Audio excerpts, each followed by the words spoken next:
Welcome to A.U.M. We are live, and I'm your host, Callie Fedosinko of Callie Collective, a digital marketing agency designed to build relationships between financial advisors and their target audience through data-driven, custom content, websites, and advertising.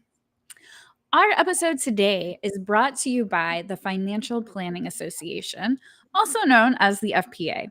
The FPA is a great resource center providing education, support, and networking opportunities for financial advisors like you. And in case you've been under a rock and missed it, they've got this amazing retreat this May in Tucson, Arizona. You can scan that QR code because you'll definitely want to check that out. And speaking of education, I am sure that you will agree that the predominant way advisors grow today is through referrals. But how can you combine your marketing with referral strategies to supercharge your growth? Today, we're talking with Bill Cates, the original referral coach, on finding the right words and phrases to elevate your referability. Bill is president of Referral Coach International, founder of the Cates Academy for Relationship Marketing, host of Top Advisor podcast, and let's not forget, best-selling author. So welcome, Bill. We are so happy to have you.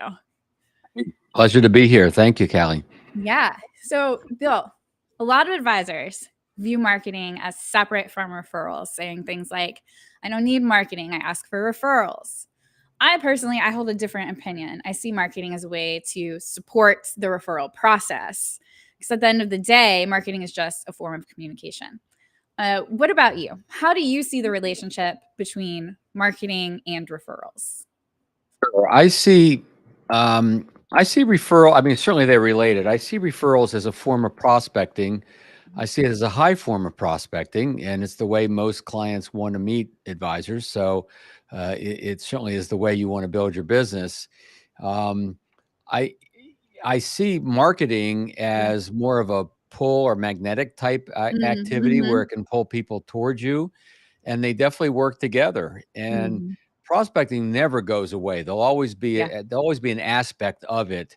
Someone raises their hand on a website or whatever and says, I'm interested. Then of Mm-hmm. course you got to get them in the pipeline and talk to them. And that's kind of prospecting. So they all work together. When you Here's what I have found. One of the best marketing way in this industry is target marketing, having a very clear niche, or if Yes. you're in Canada, niche. Uh, and whether it's employees in a large company or a university or owners in this particular industry, Right. everything works better. And everything I teach around referrals and introductions works easier and better within a target market. So they Mm. definitely work together without question. Oh, yeah. I'd say the same thing with marketing. Having that niche is really going to push you up higher, like next level. You can Plus, just you're more focus. relevant. Everything you talk about is going to be more relevant to Yep. the intended audience. So relevance is the key. Yeah. Bill, you've been teaching financial advisors how to multiply their clients through referrals and introductions for almost 30 years, which congratulations. Thanks. But how have the principles, strategies, and tactics changed over those 3 decades? Yeah, so the principles haven't changed at all. You still need to be very referable, and being super referable will create some activity. Everyone should be getting unsolicited referrals or introductions. Mm, It's a barometer of that referability. That hasn't changed. okay. What has changed, two main things is, of course, the virtual Mm-hmm. and the reliance on virtual these days, which means sometimes it takes a little longer to build that relationship. Sometimes it takes a little bit longer to get to that place of referability with prospects. Sometimes your meetings don't go as long. And so you don't always have the same amount of time to Yeah. engage in certain activities. So that's changed a little bit for sure. And then the importance of the introduction Mm, has really emerged. When the do not call regulations came out many years ago, that shifted a little bit to mm, where the introduction became even more important. And now, with all the various ways people protect themselves and just hard to reach and get through to yep. folks, that introduction from someone else they trust is the fastest way to relevance. It's the Mm, fastest way to mm-hmm. get on someone's radar. So we've been emphasizing that introduction part of the process a lot more lately. So you just said something that I'd like to clarify for myself Hmm. and the audience. You said being referable, the referability, and then introductions. What's Right. the difference? Is there a difference between referrals and introductions? Yeah, sort of. So here's the way I see it. The way referrals have typically been taught and thought about, it's, a client will say, call George, use my name. Well, George doesn't pick up a phone anymore if he doesn't know who's on the other end, and So true. wonders why his friend gave his name out. And we know that some people, advisors and clients, have kind of weird, stuff around the word referral. They Yeah. they think used car salesperson or something. So we don't want that. They think, over aggressive life insurance agent. And I work with life insurance agents, and I tell them that the way they've been taught over the years, that old methodology, Hmm. is kind of polluted the waters for the rest of us. So we have to shift. So Hmm. what I recommend is, when you're with a prospect, with a client, with a center of influence, with anyone who has the ability to connect you to others, use the word introductions, Mm, because we're using the word that represents what we want, an introduction, right. a connection. So when you and I use the word referrals, it's, let's call it a, for not for public use, right? Yeah. It's internal use only word. When we're out there talking to folks, we want to talk about introductions because that's what we want. Yeah, that's a great tip. Sounds like some good marketing, changing the word. Well, yeah, but people ask me Yeah. sometimes, well, why'd you call the book, the language of referrals? I got to hold Yeah. it up here, right? Yeah. And you got one behind you. That's Yeah. wonderful. Got it Thank in you. the right way. All right. So if you just said, we got to think introductions, why didn't you call Yeah. it the language of introductions, right? Right. Right. Well, all right. Here's a rule of marketing, and you know this. Whenever we're messaging our value in any way, we want to use words and concepts that are already in the brains of the intended Hmm. audience. All right. So this is true for any marketing, right? If Yeah. we don't use a word or a concept that they don't immediately grasp, then we run the risk of confusing and losing Hmm. them potentially. So I could have called it the language of introductions, because we do Hmm. emphasize that in the book, and I give the language of how to create those in the book. But that isn't as immediately recognizable as the language of referrals, Right. right? So Right. I don't want to make the potential purchaser of this book, have to guess and wonder and delay their thought Hmm. process, and then run the risk of losing them. So, yeah, I call it the language of referrals, and we're Yeah. really getting introduced. I really like that phrase. I might steal it. Confusing and losing. Well, I mean, Donald Miller, who wrote Store Yeah. Brand, great book, Yeah. says, if you confuse, you lose. Yep. So if I say that, I should attribute it to Donald Miller. But if they say confusing and losing, well, that's something I just thought of right here on the spot. Yeah. So I don't have to attribute to anybody. Oh, I love it. You just brought up your book with the language of referrals, which comes Right. out today for our Today. audience. Yes, it's there. Can you tell us a bit about it? Yeah. Yeah. So, does the world need another book on referrals? Well, it needs an updated book. It needs Yeah. new work for me. It needs my perspective, is the way I thought about it. And so the book, and by the way, it is paperback, Kindle, and Mhm. Audible, all versions, forms. Uh, 6 parts to the book. So I'll go through them Yeah. really fast. Yeah. First part is the inner language of referrals, Mm. or the self-talk that sometimes sabotages our efforts, Mhm. or maximizes our efforts if we have the right self-talk. Part 2 is is the language of becoming more referable. So what Mhm. are some things you can do and say to prospects and clients to be more referable more Yeah. quickly in relationships and over time? Mm. Then the language of promoting or encouraging introductions. Not the same as asking. That's part 4, is asking. Mm.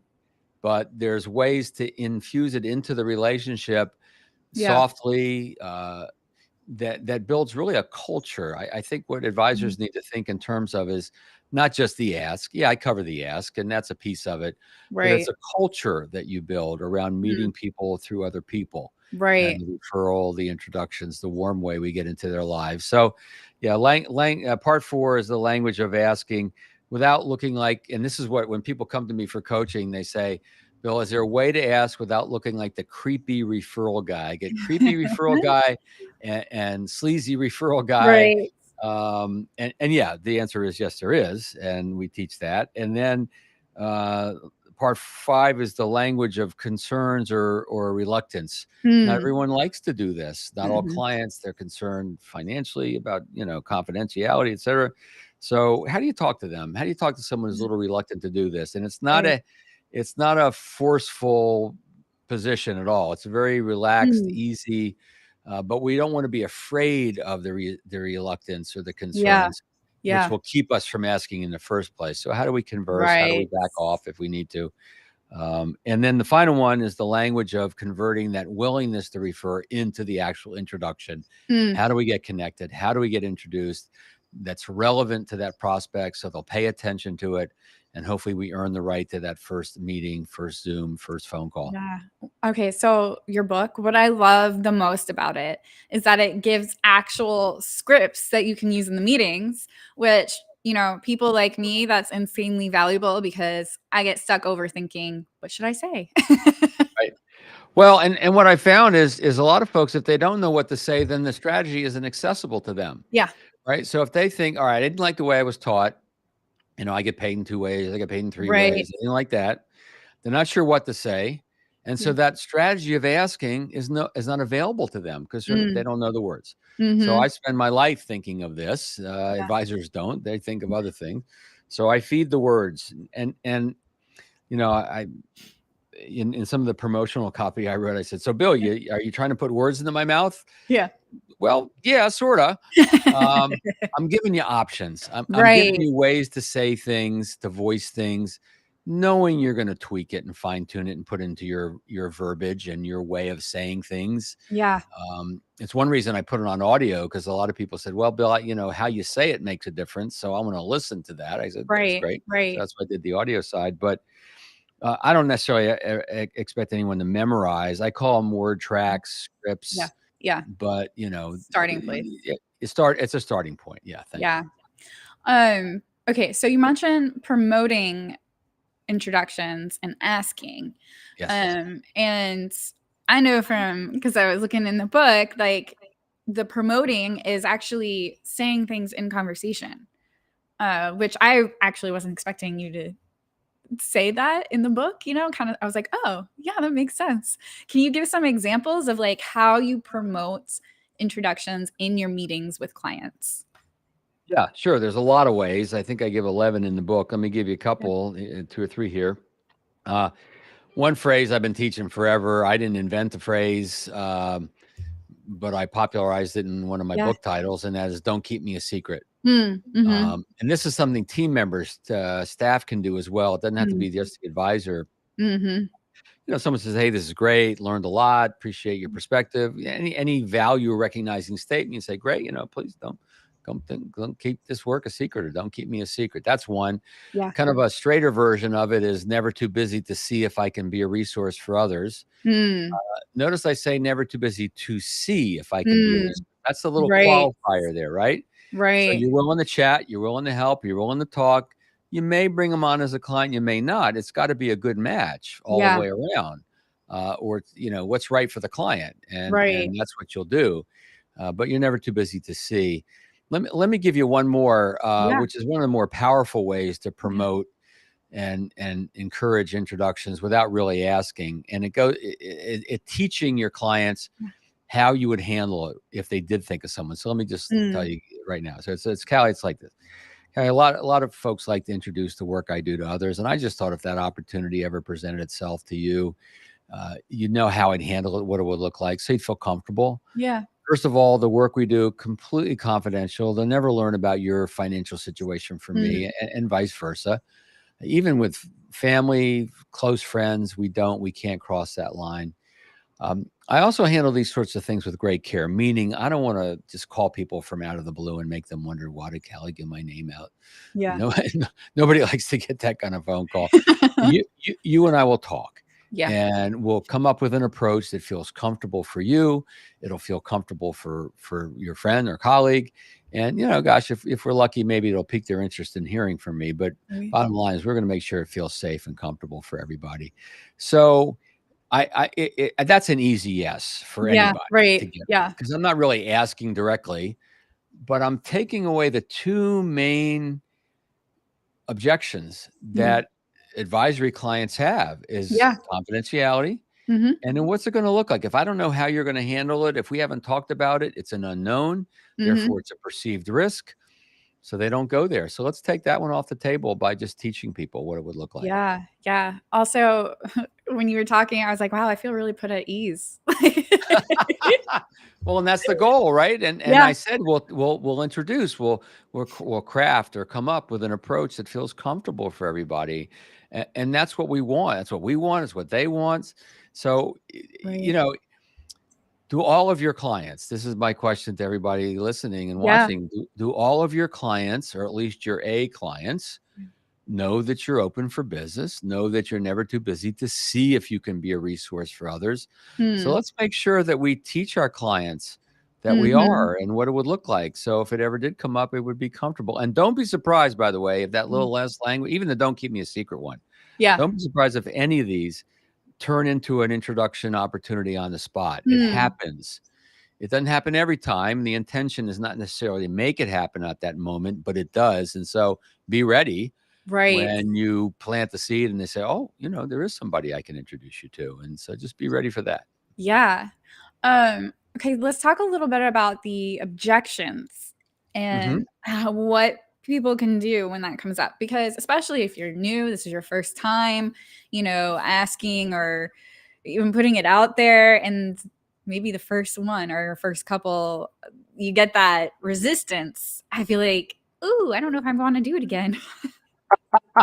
Well, right, that's right. And if you fear, the resistance, the concern that someone might have on their side, Yeah. then you won't do it, will you? Right. Um, so that's why I provide language around that. It's so that you at least don't fear it. Yeah. So I have a little formula I give in the book, but the essence of the formula is to explore, to understand. That this is true with any resistance we get from anyone in our life, Yeah. except for a teenager. Mhm. We know that with teenagers, there's nothing that good, solid reasoning won't aggravate further. Um, That's so true. but I beyond just was that, talking to my brother who has a teenage son. So that's it, right? So we're trying to understand the nature of their concern or reluctance. That's what we're really trying to do here. We're not trying to convince them otherwise. Now, we may have a perspective that's different. We might be able to yeah. share that, but we don't earn the right to sharing that until we've listened. So, Mm. for instance, if someone says, I don't know, I don't like to give referrals. Yeah. The first thing you want to do is say, that's fine. I know that not everybody does. Can you tell me more? Mm. Have you had a bad experience? Right? You're just trying to learn. Yeah. Right. And now sometimes you realize they had a bad experience. It was Mhm. painful. Not yet. All right. Yeah. Back off. That's Yeah. fine, Callie. I just want to let you know I'm never too busy to see if I can be a resource for others you care about when the time is right. Okay, Yeah. thank you. Yeah. Right. Other times I may realize that you have a mistaken assumption. I may realize that you think that I want names and numbers and I'm going to call your friends and bug them. Right. Well, that Yeah. isn't what I want. Yeah. So let's chat about it a little bit. Let's see what their perspective is. And Yeah. sometimes we can reframe their thinking. Sometimes we back off. But if we have a little, formula or process to go through, then we won't fear it and it won't stop us from asking in the first place. And we know we won't ever hurt a relationship. And everything I teach never, ever hurts relationships. Mm. I've been doing it for 30 years. No one's ever hurt a relationship Yeah. with the language tracks that I teach. Yeah. Something else I want to talk about is I don't remember which chapter it was, but what I noticed is one of the scripts was like bringing up a specific person. I think Yes. it was talking about like LinkedIn stalking is not creepy, I think is what it said. Well, yeah, a lot of folks are afraid to go in and look at a client's, connections on LinkedIn Yeah. and then bring it up in a meeting. And so a couple of things there. First of all, I think LinkedIn isn't necessarily the best source of places Mhm. to go for introductions. That would be really third or fourth on my list of places to Mhm. go. My first place is specific people they know. Mm. People are Mhm. impacted by the financial decisions they make or make decisions that Mm. impact them. Yeah. That's the best place. And then the second best place is categories, money in motion, life events. Mm. Everybody's familiar with those because if you look at your book of business, if you look at Mhm. your clients, Mhm. my bet is for most people watching this would see that most of the clients that you're working with, they had something in their life going on that triggered their need or their thought Yeah. of working with someone like yourself. So Right. those money in motion, life events, those are great places to go Right. because if it usually identifies people that actually have a need and may Mm. realize they have a need, right? So with LinkedIn, though, if since we're on it, Yeah. um, uh, what we all have connections. We don't really know who these people are. Your clients have connections with people. They don't know Right. who these people are. So let's increase the odds. And what I like to do is I like to go to the recommendations and the endorsements, Mm. which, until recently, advisors couldn't get those. Right. Um, but other folks in the real world could. Mhm. And so if someone's endorsed them or recommended them in the LinkedIn profile, Mhm. odds are there's a decent relationship. If they have a similar title in another company or in the same, company or division, good chance they know each other. So the best way to approach a client with this is really to have a little fun. And so let me give you the Mhm. language here. It would be, Callie, you're on LinkedIn. Do you use LinkedIn much? And you might say, well, Mhm. yeah, we use it for recruiting or whatever. Okay, good. Yeah. Well, I'm learning. If you felt like somebody was stalking you a little bit yesterday, that Mhm. was me. I like your profile. I like that last Yeah. post you made. I saw a few folks there that seems like I might be a good resource for them. Seems like you might know them pretty well. Can I just run them by you and see what you think? If there's anybody there Mhm. you might feel comfortable introducing me to, and Mm. and what are you going to do? You either go, well, yeah, okay. Who'd you have in mind? Or Yeah. you're going to go, oh, you want referrals, huh? I don't know. I'm not sure I feel. So either way, but you've Yeah. introduced it in a light way with fun. Right. It's not going to hurt a relationship. Yeah. So that's my little thing on LinkedIn. Yeah. I also liked how, I think it must have been a different section, but you come in, you're like, oh, you have an uncle in town Yeah. or your Hmm. sister, Hmm. something. And I really like the idea that you are bringing someone to them so they're not put on the spot to think of somebody right then. Because like if Yeah. someone was like, hey, do you have someone? I'd be like, versus, hey, Right. would your brother be interested? That's so different for me. It is. So the worst way to ask, and we've all fallen, into this trap is it generalized? Can you think of anyone who should know about the work we do, or who else Mhm. do you know should know about what I do? And Right. look, Ellie, that's probably better than nothing. Yeah. At least you're letting them know you're open to it. Yeah. Occasionally, lightning strikes, and it might turn into something, but it really is not the best way. Right. So, and I alluded to this earlier, so let's hit it. Yeah. The bullseye ask is specific people they know. Mm. Now, if you're a good advisor, if you're good at what you're doing, Mhm. it's almost impossible to not know other people in your clients' lives because they Mhm. make decisions that affect others. Others make decisions that affect them. Yeah. You're getting a sense of who they are as a person and where they hang out in business and in personal, right? You're doing a robust, getting to know someone. Yeah. It's inevitable that you're going to know a few folks in their life. And, I know your sister and brother-in-law are in the area. Assuming we come up with an approach that feels comfortable, might you be open to introducing me to them? Can we Yeah. chat about that? Right. Right? No Yeah. pressure. Can we chat about that? Yeah. Or I know your Uncle Ernie's in the area. You mentioned him a couple of times last time we met. He's got a small business. We do a lot of work with small business owners. Again, assuming we come up with a comfortable approach, would you be open to introducing me to your Uncle Ernie? Mhm. So, never going to hurt a relationship, puts it into the awareness of the client, quite Mhm. often turns into some very nice results on the spot. Yeah. And if it doesn't turn into results on the spot, we still have not hurt a relationship. The worst thing we've done is planted the seed for later. And I bet you most people watching this, listening to Mhm. this right now, have asked, didn't get any when they asked, but that same client 30, 60 days later said, hey, I think I got somebody for you. Mm. They did it on their Mhm. own terms. And so the worst thing that happens when you ask is you plant the seed, encourage, promote for the future. Right. Um, and but never has a negative impact. Is there a good time to ask? Yeah. So here's my little formula on that Yeah. is we know we're becoming more referable when value's been delivered and value's been recognized. Yeah. All right. So how do you know value's been recognized? Well, a lot of times your clients are giving you what I like to call value recognizing statements. They're saying thank you. Thank Mm. you for explaining how that worked. Thanks for going to Mm. bat for me. Thanks for just listening to my long story, Yeah. whatever it is, right? They're saying Right. thank you, right? And so there, that could be a leverageable moment. And you Mhm. either want to promote, say, great, Mhm. I'm glad you're seeing the value. Please don't keep this a secret. Or I'm glad you're seeing the value. And by the way, if you ever identify someone you think should know about what we do, let me tell you how I handle it. So you could at least plant the seed, or that could be a place to go and do an ask. Mm. Now, another thing that we teach is what we call a value discussion. And there's Yeah. different places you can have this value check-in Mm. with prospects and clients. And once you know that value is indeed being recognized, that is a place to ask. Yeah. It's not likely we're going to ask on the first meeting, in the first meeting, although value can be delivered in the first meeting. Right, right. Hopefully that's your goal. Mm. Um, Sometimes it also, Callie, depends a little bit on personality. If you have Mm.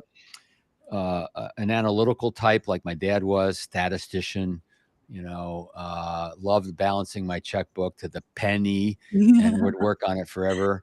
Uh, that's somebody you might wait a little longer because they're not as Right. relational. Yeah. My Yeah. mother, on the other hand, never met a stranger, so she's someone you probably could ask in Yeah. the first meeting. So personality of the person does have an impact a little bit. Yeah.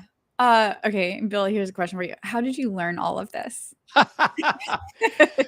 Well, that's a good question. And we don't have a lot of time left. So let me just say that um, I was doing some training and speaking, but I was Mhm. looking for clarity on what I wanted to write my first book on. Mhm. Sometimes, Mhm. sometimes we have to act without clarity, don't we? Yeah. Knowing that the clarity will come in Yeah. the action we take. Absolutely. And that's where I was. And that was in 1995. Yeah. And I realized I wanted to write a book on referrals. We don't have time for the whole story, but the first book came out in 1996. Yeah. And so it's been a long time I've been doing this and working with financial professionals since the book came out. And a lot of what I teach, I've learned from others over the years. Mm. My podcast, for instance, Top Mhm. Advisor podcast, Mhm. I've done 65 interviews now. I've Wow. learned as much as I teach. I Yeah, learn what right. other people are doing. I bring the best practices Yep. before, and then I learn, and that's my relevance laboratory is the Mm. podcast and the coaching that I do is how I stay as relevant as possible. And Great. I've learned from others. Yeah. I love that because nothing's done in a silo, right? Not this stuff. Yeah. This is relationship business, right? I mean, don't keep me a secret. I didn't learn. I learned that I didn't invent that, and I didn't Right. even think about it. I gave a speech in Cleveland years ago. This guy Mitch came up to me afterwards. He says, "Bill, you know what I say is I say don't keep me a secret." I go, "That's brilliant, Yeah. right? I'm Yeah. going to Well, and I start gotta tell using you, that I've one." seen that everywhere too. Right. When I worked internally at the firms, I would see that and hear it a lot. Let's talk about where people can get your book. I've got a Thank you. QR code here. Oh, bless your heart. Um, so you've got this URL, but is it on Amazon too? Yes, yes. So, I mean, if you just look books, Bill Cates, not Yeah. Bill Gates, sorry, um, it'll come up. I have a little website devoted to the book, languageofreferrals.com. And there's a short little video, gives you an explanation of what's in the book, and then that can link you to Amazon, or you can go straight to Amazon. Either way. Let's see. Did I spell that right? I think I did. I was going to put it up for everybody. Yeah, I have it under my name too. Language of there. Yeah, thank you. Yeah. Language. Oh, look at that. Well, you're fancy. You know what you're doing here. Languageofreferrals.com. As long as I Oh, spelled it right. yeah. That's the trick there. Well, I'll tell you one thing I learned in this business years ago. If there's anything you do that could be easily misspelled Mhm. by the URL of the misspelling. Oh, yeah. So, for instance, my website is Referral Coach and referral Referral. But I know some people will spell it without that second R in Mhm. referral. So I actually own the misspelling of Mm. referralcoach.com. And And I'm going to test redirect it when it. we're done. It should redirect to Yeah. my website. That's a little tip for folks. If you have a There you weird go. last name or your company name is weird, but Mhm. there's a common misspelling, buy the URL and have it redirected to the right one. Yeah, You'll catch this. back in a former life, I worked at an appliance company, and they would buy the phone numbers of other companies that went out of business. So, like, which is a great idea. Interesting. Yeah. Yeah. I've had people trade on my name. I had one guy once, he was advertising. It was a Google ad and would say, before you buy Bill Cates, click here. You Dang. go, okay. I guess that means I've arrived. I don't Yeah. know, but I said to the guy, I said, look, there's so many ways to be successful in this. Maybe negatively trading on my name isn't the way, and he took it down. So I was very polite, very, because Yeah. he had the right to do it if he wanted Right. to. But anyway, Well, this tangents. was so great. Thank you so much for sharing with us. And I hope lots of people go and get this book, because I love that it has the scripts in it. Like that. That's what makes it unique, I think, and Yeah, very helpful. yeah, very practical, very tactical, no question. Yes. Yes. So thank you so much, Bill. You bet. And thank you to all of our viewers. Now let's see if I can click all these buttons here in the right order. Make sure you get our newsletter. There's QR code. And I've got a question for you. Are you gearing up your testimonial strategy since the new rule? Then you won't want to miss next week as we talk with Tom Belanda of Trustpilot about the best methods to garner testimonials. So snap that. It'll take you to a page on our website for the next A.U.M coming on next Monday. And I'll see you all there.